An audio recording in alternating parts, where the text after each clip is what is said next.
malam hari ini bersama saudara di tempat ini. 5 tahun yang lalu saya ada di tempat ini. Saudara masih ingat? Saudara yang kenal saya? Haleluya. Saudara, sebelum saya berkhotbah, saya ingin membacakan sebuah puisi, saudara. Yesua pemegang janji. Ketika kita berdosa, Dia mencintai. Demi keselamatan, Dia rela dicederai. Saat ada yang bersiteru, Dia merelai.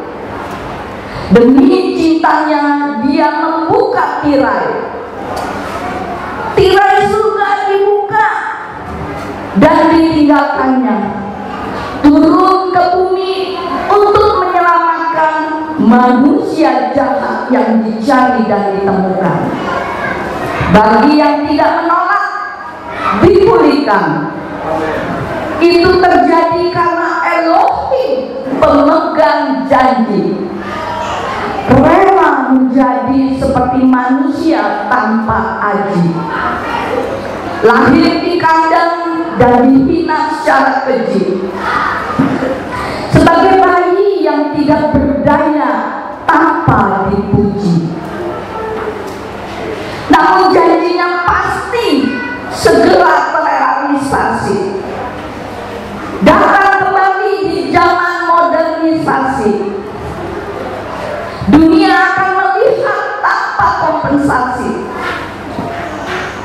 mengangkat umatnya tanpa basa-basi. Bagi yang di dahinya ada nama Bapa, Yahweh Elohim, karena telah disapa, saudara. Bukan ditolak, karena telah dialih rupa menjadi Allah yang bukan apa-apa. Adonai Yesua hanya wujudnya manusia, namun Dia itu Yahweh yang tanpa usia. Kematian mencoba menguasai, tapi sia-sia. Janji Yesua membongkar semua rahasia. Keselamatan Elohim karya besar ilahi. Bagi yang tidak mengubah birahi, demi meraih janji yang sudah diserahi, menahan hati untuk tidak berkelahi. Amin. Saudara, sekarang saya masuk firman Tuhan. Saudara, tidak terasa ya, kita sudah kembali memasuki bulan Desember, bulan terakhir di tahun 2022. Nah, bagi sebagian banyak orang, bulan Desember adalah satu momen yang paling dinanti-nantikan. Benar nggak, saudara? Benar, saudara. Karena seluruh umat Kristen itu merayakan apa sih? Merayakan Natal, saudara. Memperingati kelahiran Yesua. Hari di mana seluruh umat Tuhan memperingati kelahiran Yesua Hamasiah. Sebelum tanggal 25 Desember, tempat-tempat shopping, tempat hiburan, hotel-hotel, gereja-gereja itu sudah dihiasi pohon Natal, saudara. Pusat perbelanjaan termasuk gereja-gereja sudah bikin rapat, saudara. Sudah siapkan kado-kado dan lain sebagainya, saudara. Seperti gereja YHS di Stato ini, saudara. Sudah mempersiapkan tentunya jauh-jauh bulan ya Pak Dum ya. Sehingga saya pun ada di tempat ini sedari bulan Juli kalau saya nggak salah ingat, saudara. Pak Gembala saudara itu memberitahukan kepada saya, wow, luar biasa sekali persiapannya, saudara. Natal telah tiba.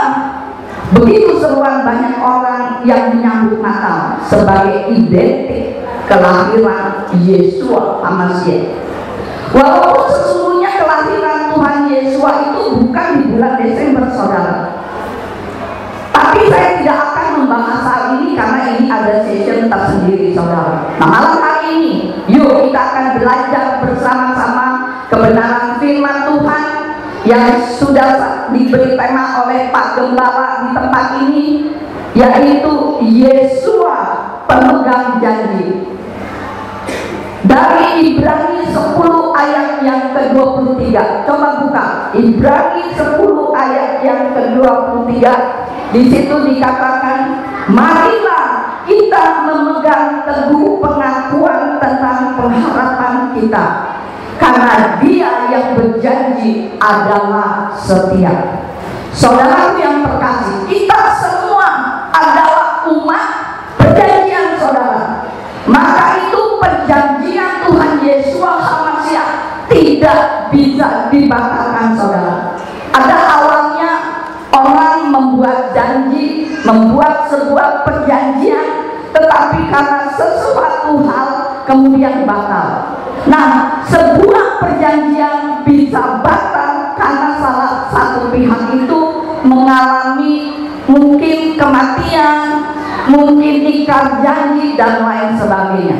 Tapi ketahuilah saudara, walaupun perjanjian Elohim adalah perjanjian sepihak, tetapi perjanjian daripada Bapa Yahweh tidak pernah dibatalkan. Amin, saudara. Karena firman Tuhan ya dan amin.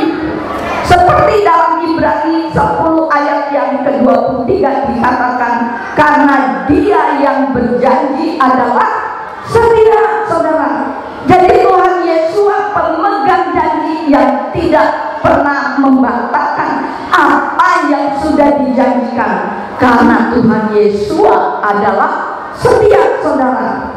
Saudara, sehingga enggak? Di sini banyak anak-anak nih. Waktu masih anak-anak, sebelum kita dapat menulis, sebelum anak-anak itu bisa membaca, kita seringkali mendengar dari orang tua, dari lingkungan kita tentang Elohim itu melalui kitab suci, saudara. Lalu kita mengenal bahwa kitab suci adalah sumber keimanan, saudara. Nah, kitab suci itu sebagai sumber keimanan tentu perlu diuji kebenarannya, saudara. Benarkah kitab suci itu berasal dari Elohim yang kita sembah atau bukan, saudara?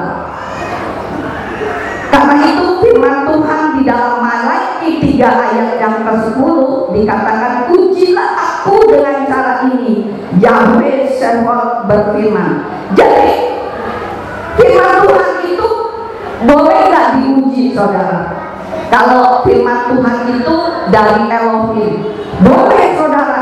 Nah, bagaimana mengujinya, saudara? Menurut petunjuk dari Tuhan, saudara, pemilik kitab suci itu sendiri, saudara. Bagaimana petunjuk Tuhan itu? Cara mengujinya bagaimana? Bahwa firman Tuhan itu semuanya pasti terjadi, saudara. Semuanya sampai dan semuanya pasti digenapi. Amin, saudara. Nah, firman Tuhan sebelum terjadi itu disebut apa sih? Firman Tuhan sebelum terjadi itu disebut apa, saudara? Nubuat. Dan dalam kitab terdapat 6.000 nubuat, saudara. Nah, sebagian besar dari 6.000 nubuat itu telah digenapi dan sebagian kecil belum digenapi. Yang jadi pertanyaan, saudara, nubuat yang telah digenapi misalnya apa? Nubuat yang telah digenapi misalnya apa? Kelahiran Yesua yang saat ini kita peringati, saudara. Kemudian ketuhanan Yesua. Nah, kemudian nubuat yang sedang digenapi misalnya apa, saudara? Nubuat yang sedang digenapi misalnya kembalinya bangsa Israel ke tanah perjanjian. Kemudian nubuat yang belum digenapi apa, saudara? Kedatangan Tuhan Yesus yang kedua kalinya, saudara. Nah, saudaraku yang terkasih, semua percaya bahwa Tuhan Yesus adalah pemegang janji, saudara. Tapi tentu ada sebabnya. Kenapa sampai Yesua dilahirkan? Kenapa sampai Yesua dilahirkan? Pasti ada sebabnya. Nggak mungkin tiba-tiba Yesua itu lahir. Nggak mungkin. Pasti ada sebabnya, saudara. Dalam Kejadian 3, kita semua pasti sudah tahu tentang cerita bahwa Adam dan Hawa itu sebagai bentukan pertama dari Bapa Yahweh. Nah, mereka punya kesalahan terbesar, kesalahan terburuk yang mereka pernah buat sepanjang kehidupan mereka, saudara. Adam dan Hawa sebelum jatuh di dalam dosa, mereka itu kondisinya seperti apa, saudara? Mereka itu kondisinya itu sangat sempurna kehidupannya, saudara. Nggak ada dosa. Adam dan Hawa mempunyai hubungan pribadi dengan Bapak Yahweh itu yang akrab, saudara. Mau ngobrol, mau ketemu kapan aja bisa, saudara. Tapi mereka jatuh ke dalam dosa, membuat satu keputusan terburuk dalam sejarah manusia, saudara, yang ujung-ujungnya kita tahu, saudara. Adam dan Hawa jatuh ke dalam dosa sampai Bapak Yahweh turun ke dunia. Karena apa, saudara? Karena Bapak Yahweh pemegang janji, saudara. Yahweh langsung berfirman di dalam Yohanes 3 ayat yang ke-16. Di situ dikatakan apa? Sebab Elohim demikian mengasihi dunia ini, sehingga Dia mengaruniakan putranya yang tunggal, supaya setiap orang yang percaya kepadanya tidak akan binasa, melainkan dapat memperoleh hidup yang kekal. Nah, kelahiran Tuhan Yesus sebagai bukti cinta kasih Bapa Yahweh terhadap dunia, umat manusia, saudara. Jadi saudaraku yang terkasih, untuk menjadikan janji Yesus itu menjadi sebuah kenyataan di dalam kehidupan saudara dan saya, kita perlu percaya kepada pribadi dan karakter yang memberikan janji itu sendiri, saudara. Seperti dalam Ibrani 10 ayat yang ke-23, di situ dikatakan, marilah kita memegang teguh pengakuan tentang pengharapan kita, karena Dia yang berjanji adalah setia. Nah, umat Tuhan yang pada saat mendengarkan firman Tuhan pasti akan cepat merespon amin. Tapi kenyataannya banyak umat Tuhan tidak mengalami kegenapan akan janji Tuhan itu sendiri, saudara. Dikarenakan mereka tidak sabar dan tidak dengan pengharapan untuk menunggu waktunya Tuhan, saudara. Nah, penggenapan janji Yesus itu ada yang namanya masa penantian atau masa tunggu, saudara. Banyak di antara kita yang tidak suka menunggu. Kalau kita nunggu seseorang dengan jangka waktu yang lama kemudian tidak datang, kita pasti akan tidak sabar menunggu, saudara. Pasti kita akan marah, saudara. Nah, di ruang tunggu pengenalan kita itu Tuhan diuji, saudara. Seberapa kuat rasa percaya kita kepada Tuhan Yesus, saudara. Nah, di dalam penantian di ruang tunggu itu seringkali banyak godaan, saudara. Setan seringkali mengganggu dan melemahkan iman kita, saudara. Yang bisa kita itu tanda di tengah jalan, saudara, sehingga kita mulai meragukan Bapak Yahweh, saudara. Tapi saudaraku yang terkasih, apapun keadaan saudara, Tuhan Yesus itu tetap setia, dan Tuhan Yesus tetap sebagai pemegang janji, saudara. Apa yang harus kita lakukan saat kita berada di ruang tunggu, saudara?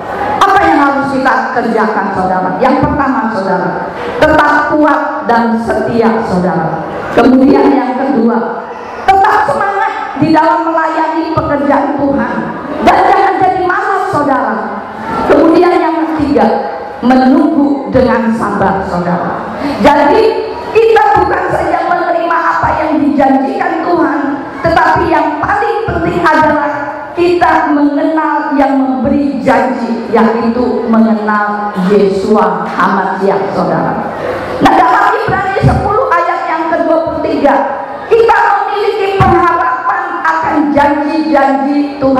Yeshua HaMashiach. Apa aja janji-janji Tuhan Yeshua? Seperti yang dikatakan di dalam Ibrani 10 ayat yang ke-23, saudara. Yang pertama, saudara, Yahweh turun ke dunia menjadi wujud manusia, saudara. Yohanes 1 ayat yang pertama dan ayat 14 di situ dikatakan, pada awalnya ada firman, dan firman itu ada bersama Elohim, dan firman itu adalah Elohim. Kemudian ayat yang ke-14, dan firman itu sudah menjadi daging dan berdiam di antara kita, dan kita telah melihat kemuliaannya, yaitu kemuliaan sebagai yang tunggal dari Bapa, penuh anugerah dan kebenaran. Jadi bayi yang turun ke dunia atau roh yang masuk ke dalam daging adalah Yahweh itu sendiri, saudara. Sehingga Yohanes kemudian mencatat ayat yang ke-14-nya, saudara. Jadi firman itu telah menjadi manusia, saudara.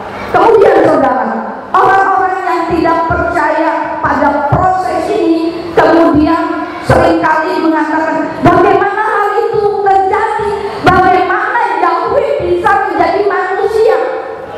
Malaikat Gabriel mengatakan di Lukas 1 ayat yang ke-37, sebab di hadapan Elohim segala perkara tidak akan mustahil. Amin, saudara.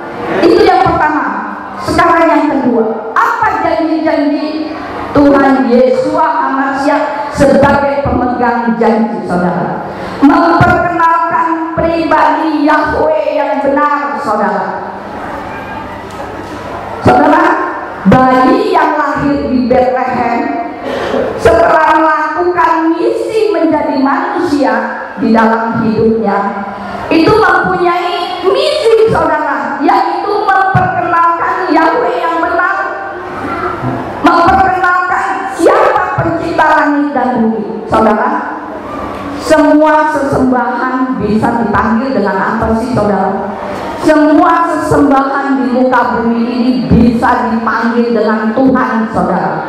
Jadi ketika saudara berdoa dengan memanggil Tuhan, maka semua Tuhan itu akan datang. Baik Tuhannya orang Muslim, Tuhannya orang Kristen, Tuhannya orang Buddha, Tuhannya orang Hindu, itu semua akan datang. Kemudian Tuhan yang datang itu bertanya, Tuhan yang mana yang kau panggil? Aku. Jadi saudara, kita harus jelas di dalam pemanggilan nama Tuhan, saudara. Banyak orang Kristen sendiri yang tidak tahu siapa nama Tuhannya, siapa nama pencipta langit dan bumi. Banyak orang Kristen yang nggak tahu, saudara. Nah, orang Kristen percaya Yeshua, tetapi anti sama nama Bapa Yahweh, saudara. Tuhannya orang Muslim namanya siapa, saudara? Tuhannya orang Muslim namanya siapa, saudara? Allah. Tuhannya orang Buddha namanya siapa? Siapa? Gautama. Atau apa sih, saya juga nggak begitu paham. Orang Yahudi juga punya Tuhan. Namanya siapa, saudara? Tuhannya orang Yahudi Yahweh. Nah, orang Yahudi percaya Yahweh tetapi menolak Yeshua. Orang yang bukan Kristen tidak percaya Yahweh, juga tidak percaya Yeshua, saudara. Nah, sedangkan orang Kristen percaya Yeshua tapi anti dengan Yahweh. Saya harapkan semua yang hadir pada malam hari ini tidak anti dengan Yeshua, tidak anti dengan Bapa Yahweh. Padahal dalam Yohanes 10 ayat yang ke-30 itu dikatakan, aku dan Bapa adalah satu, saudara. Nah, untuk mengenal Yahweh kita harus mengenal Yeshua, sebab seluruh kepribadian Yahweh itu berdiam pada Yeshua, yaitu pada kemanusiaannya, saudara. Jadi jangan saudara mengaku percaya Yeshua tapi tidak percaya kepada Yahweh, saudara. 1 Yohanes 2 ayat 22 sampai 23, di situ dikatakan apa? Siapakah pendusta itu jika bukan dan yang menyangkal Yesua itu Mesias? Inilah anti Hamasia yang menyangkal Bapa dan Putra. Sebab setiap orang yang menyangkal Putra, dia juga tidak memiliki Bapa. Orang yang mengakui Putra, dia juga memiliki Bapa. Itu yang kedua, saudara.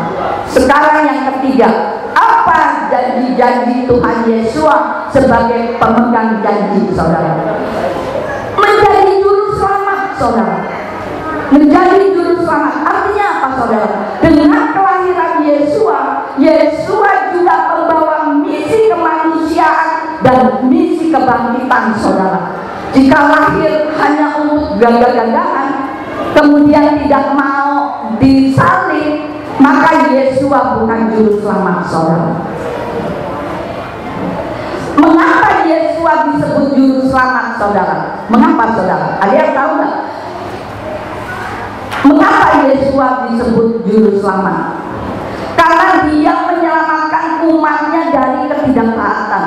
Bagaimana caranya, saudara? Bagaimana caranya? Harus mati, saudara. Itu sebabnya Yesua harus menjadi manusia, saudara. Matius 1 ayat yang ke-21 dikatakan, dan dia akan melahirkan seorang putra, dan engkau akan menyebut namanya Yesua, karena dialah yang menyelamatkan umatnya dari dosa-dosa mereka. Inilah janji Yesua menyelamatkan umatnya dari ketidaktaatan, saudara. Jadi Yesua, sebagai pemegang janji tidak hanya berhenti di Bethlehem, tetapi berlanjut, saudara, sampai ke Golgota, mati untuk semua orang, saudara. Filipi 2 ayat 8 sampai dengan 11. Di situ dikatakan apa?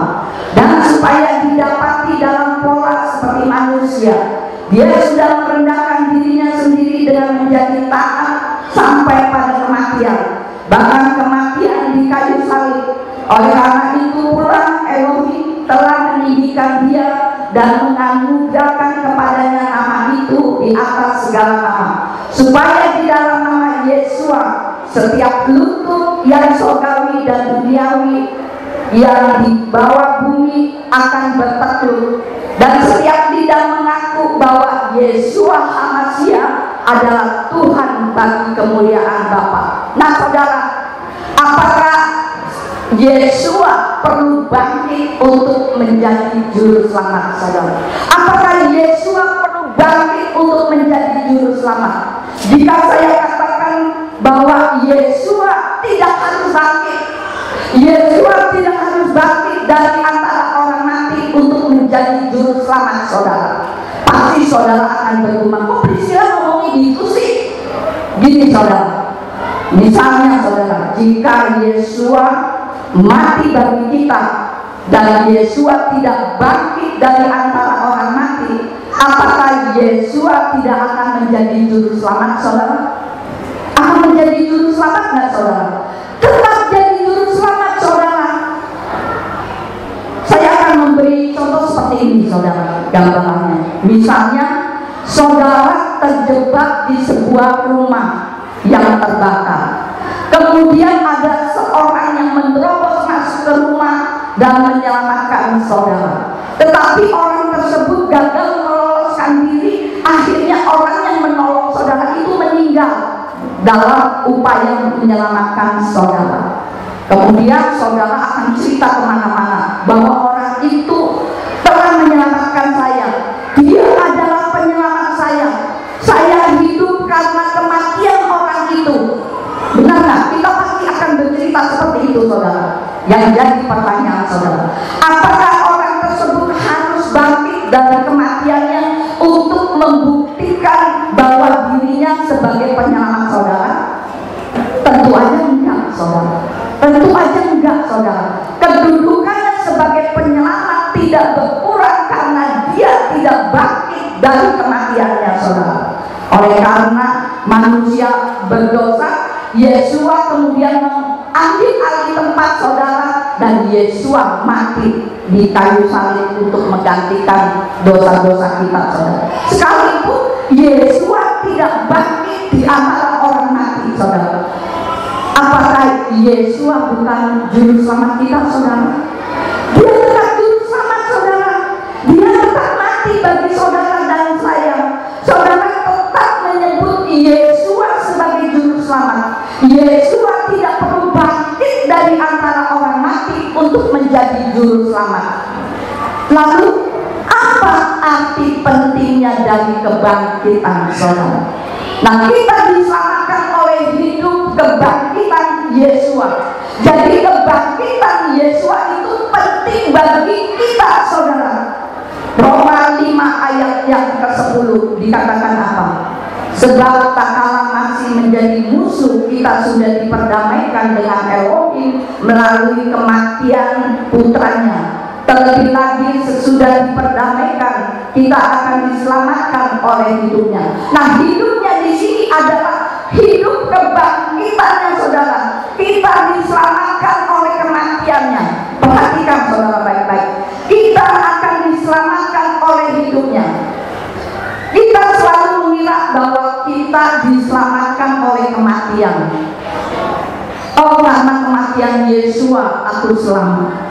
Jadi Yesua tidak dapat menjadi penguasa kehidupan kita tanpa dibangkitkan, saudara. Amin, saudara. Tadi di poin awal saya katakan Yesua bisa saja menjadi juru selamat tanpa harus bangkit di antara orang mati. Akan tetapi Dia tidak bisa jadi Tuhan atas hidup kita kalau Yesua tidak bangkit dari kematian, saudara. Itu sebabnya kita menyebut Yesua adalah Elohim itu sendiri, saudara. Jika Yesua tidak bangkit dari antara orang mati, kata Elohim, kata Tuhan itu hanya menjadi gelar kosong aja, saudara. Walaupun Yesua sebagai pemegang janji, namun saudara harus memperjuangkannya selama kita masih hidup di muka bumi ini, saudara. Semua agama mengajarkan kebaikan, tapi tidak ada satupun yang membawa kita masuk surga. Termasuk agama Kristen tidak menyelamatkan saudara. Tapi yang membawa saudara ke surga adalah iman saudara sendiri. Apa artinya kita beragama tapi tidak mengenal Yesua? Karena Elohim yang kita sembah adalah Elohim yang bertanggung jawab atas kehidupan saudara dan saya. Tetapi untuk bisa masuk surga tentu ada passwordnya, saudara. Saudara tahu nggak sih password untuk saudara masuk surga? Tahu nggak passwordnya? Nggak ada yang tahu. Nggak ada yang mau masuk surga. Mau tahu nggak password untuk kita bisa masuk surga? Mau tahu? Kalau nggak mau tahu, saya nggak akan beritahu. Mau tahu nggak? Mau ya? Password untuk masuk surga. Wahyu 14 ayat yang ke-1.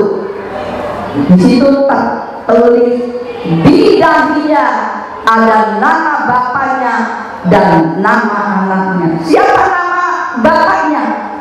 Nama anak tentu kita semua sudah tahu, yaitu siapa nama anaknya? Yesua HaMashiach.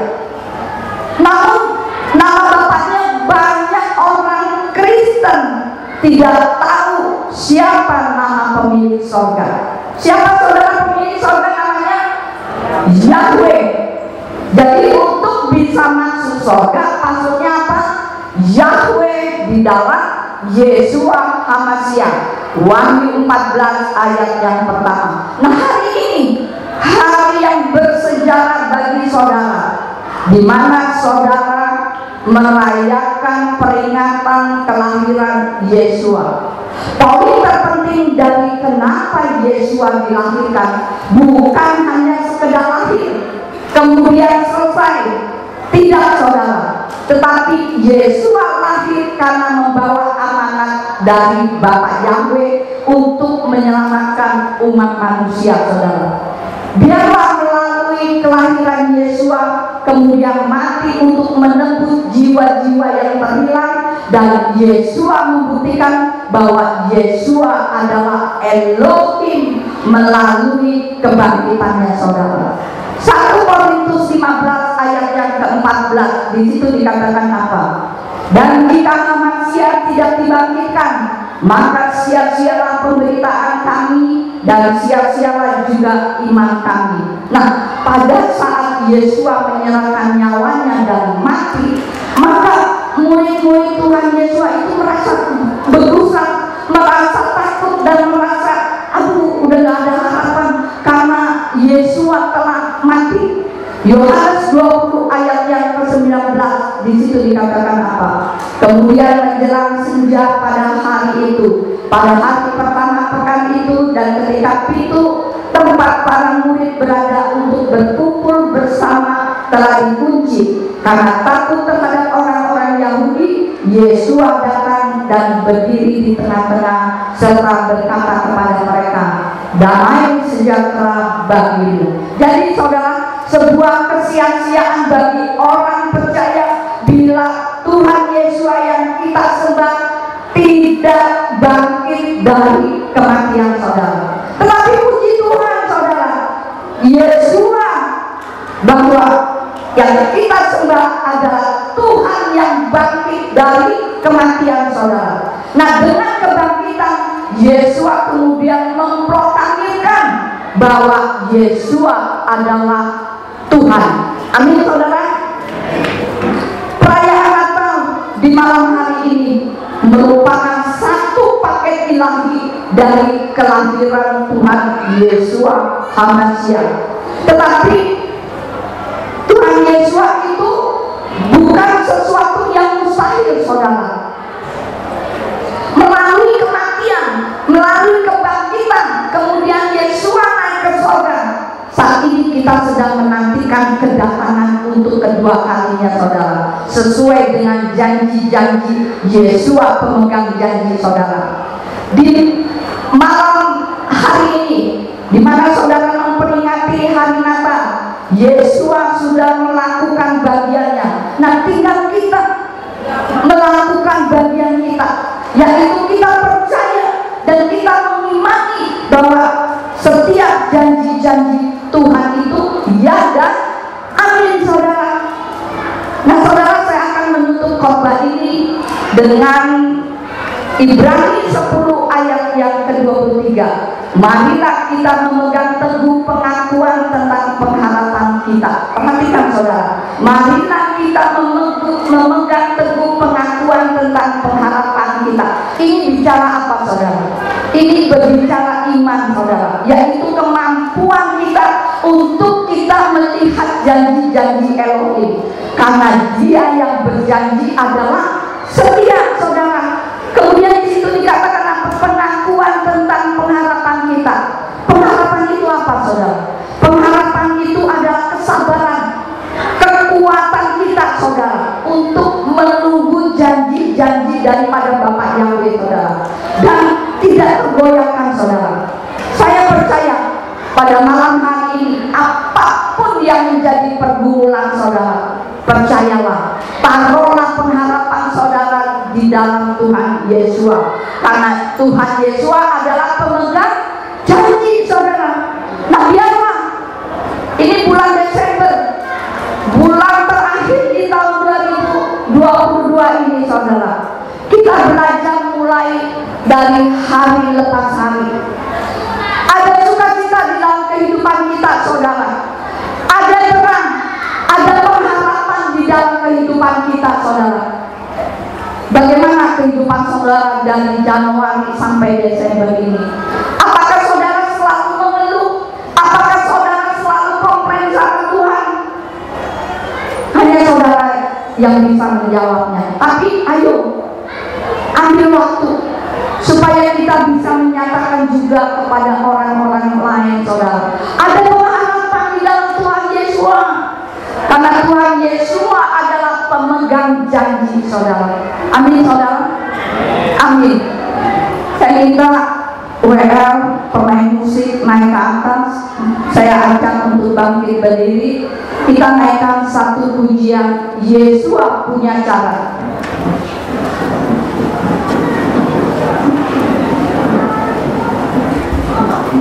Tolong WL bantu saya, kau singer Yesus punya cara.